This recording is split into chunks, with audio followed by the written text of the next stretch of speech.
ஆகிய இயேசு கிறிஸ்துவின் நாமத்தில் காலை வாழ்த்துக்கள். இன்றைய மன்னா, ஆகையால் தேவனுடைய தயவையும் கண்டிப்பையும் பார், விழுந்தவர்களிடத்திலே கண்டிப்பையும் உன்னிடத்திலே தயவையும் காண்பித்தார். அந்த தயவிலே நிலைத்திருப்பாயானால் உனக்கு தயவு கிடைக்கும், நிலைத்திராவிட்டால் நீயும் வெட்டுண்டு போவாய். ரோமர் 11:22. அப்போஸ்தலனாகிய பவுல் தான் இதை ரோமாபுரியாருக்கு சொல்கிறத பார்க்குறோம். பாருங்கள், நிறைய காரியம் அதில் சொல்லப்பட்டிருக்கு.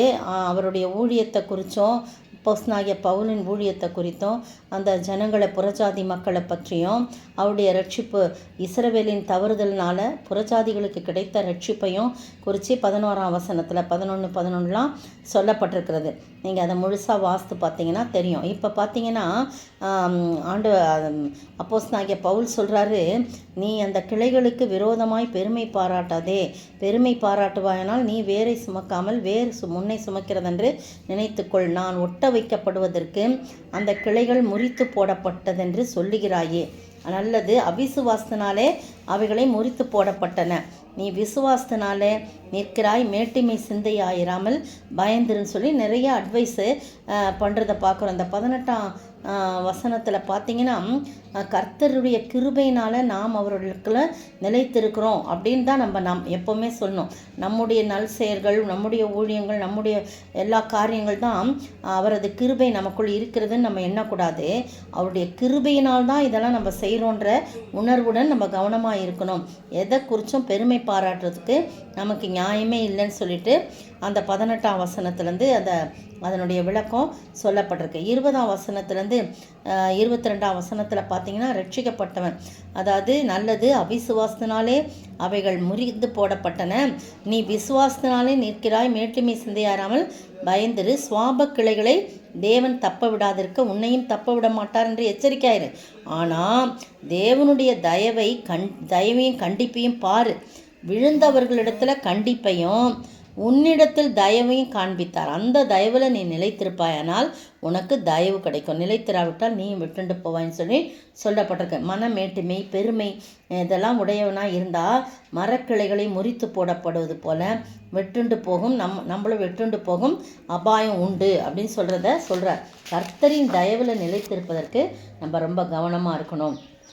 அதனால் அவர் நமக்கு காண்பிக்கும் தயவு பார்த்திங்கன்னா, கிருபைனா என்ன அப்படின்னு சொல்லும்போது, தகுதி இல்லாத நமக்கு அவர் காண்பிக்கும் தயவு தான் கிருபை. அதை தான் இந்த இடத்துல சொல்லப்பட்டிருக்கு. உன்னிடத்தில் தயவை காண்பித்தார், அந்த தயவிலே நீ நிலைத்திருப்பாயானால் உனக்கு தயவு கிடைக்கும், நிலைத்திராவிட்டால் நீயும் வெட்டுண்டு போவாய் என்று சொல்லப்பட்டு அடுத்த வசனம் பாருங்கள். அன்றியும் அவர்கள் அவிசுவாசத்திலே நிலைத்திராதிருந்தால் அவர்களும் ஒட்ட வைக்கப்படுவார்கள். அவர்களை மறுபடியும் ஒட்ட வைக்கிறதுக்கு தேவன் வல்லவராய் இருக்கிறார்.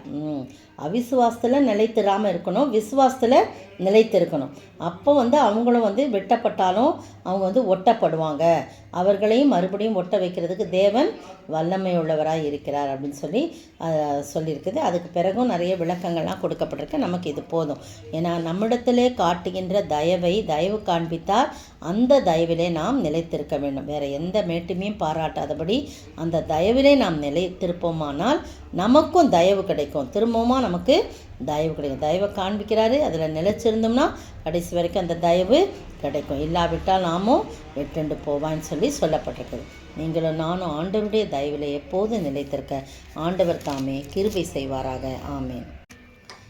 தயையுள்ளவனுக்கு நீ தயையுள்ளவர், உத்தமனை நீ நினைத்திடுவீர். புனிதருக்கு நீர் புனிதரன்றோ, புனிதருக்கு நீர் புனிதரன்றோ. புதிய கிருபையின் உறைவிடமே கர்த்தாவே என்பலனே, உம்மில் அன்பு கூர்ந்திடுவேன். துருகமும் நீர், கேடகம் நீர், ரட்சண்ய கொம்பு மடைக்கலம் நீர்.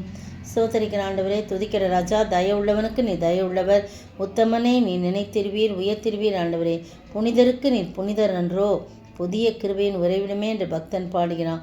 ஆண்டவரே தகப்பனே, நாங்களும் கூட உம்மிடத்தில் தயவு பெற்ற நாங்கள் ஆண்டவரே அதில் நிலைத்திருக்கவும் அதன் மூலம் உம்மிடத்திலிருந்து தயவு எங்களுக்கு தொடர்ந்து கிடைக்கவும் நீங்கள் தான் உதவி செய்யணுமாய் ஜெபிக்கிறோம். வெட்டுண்டவர்களாய் அல்ல ஆண்டவரே, உம்மோடு ஒட்டி கொண்டிருக்கலாய் காணப்பட நீர் உதவி செய்ய வேணுமாய் ஜெபிக்கிறோம். ஆசீர்வதிங்க, காத்துக்கொள்ளுங்க. இயேசுவின் நாமத்தில் ஜெபிக்கிறேன் பிதாவே, ஆமேன் ஆமேன்.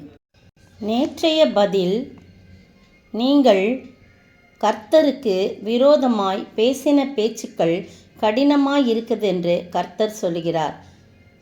நீங்கள் எனக்கு விரோதமாய் பேசின பேச்சுக்கள் கடினமாய் இருக்கின்ற கர்த்தர் சொல்லுகிறார். மல்கியா 3:13. இன்றைய கேள்வி: யார் ஒருவரோடொருவர் என்ன செய்து கொள்வார்கள்? யார் எப்படி கேட்பார்? யார் ஒருவரோடொருவர் என்ன செய்து கொள்வார்கள்? யார் எப்படி கேட்பார்?